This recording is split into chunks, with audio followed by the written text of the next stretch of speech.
આજે આપણે city coronary angiography વિશે વાત કરશું.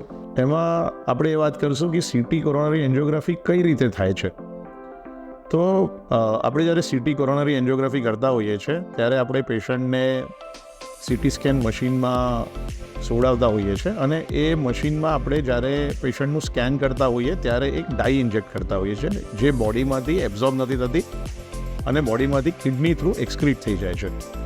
એ ડાઈ ઇન્જેક્ટ કર્યા પછી એમના પેશન્ટના હાર્ટના ફોટા લેવામાં આવે જે લગભગ 5 થી 6 સેકન્ડમાં ફોટા આવી જાય અને એના પછી એમને 3D મોડલમાં રિકન્સ્ટ્રક્ટ કરતા હોઈએ છીએ અને સ્કેન લગભગ પૂરું પ્રોસિજર 3 થી 4 મિનિટમાં પૂરું થઈ જતું હોય છે. સીટી કોરોનરી એન્જિયોગ્રાફી અને કન્વેન્શનલ એન્જિયોગ્રાફીમાં શું ફેર છે?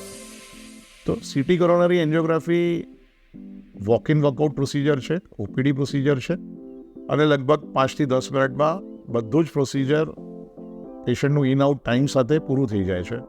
સ્કેનિંગ ટાઈમ ફક્ત 5 થી 6 સેકન્ડનું છે. જ્યારે કન્વેન્શનલ એન્જિયોગ્રાફીમાં પેશન્ટને એડમિટ થવું પડે અને પેશન્ટનું એક દિવસનું સ્ટે હોય હોસ્પિટલમાં અને એક લાંબુ વાયર હાર્ટ સુધી આપણે ગાઈડેડ વાયર નાખતા હોઈએ છીએ. બંને પ્રોસિજર સેફ છે પણ સીટી કોરોનરી એન્જિયોગ્રાફી એક સ્ક્રીનિંગ પ્રોસિજર તરીકે હવે યુઝ કરી શકીએ છીએ.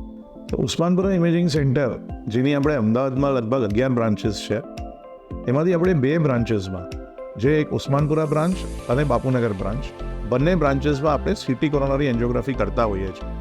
બંને બ્રાન્ચીસમાં ખૂબ જ અત્યાધુનિક અને ખૂબ જ એડવાન્સ મશીન્સ છે જે મશીન્સમાં લગભગ 5 થી 6 સેકન્ડમાં સીટી કોરોનરી એન્જિયોગ્રાફી થઈ જતી હોય છે.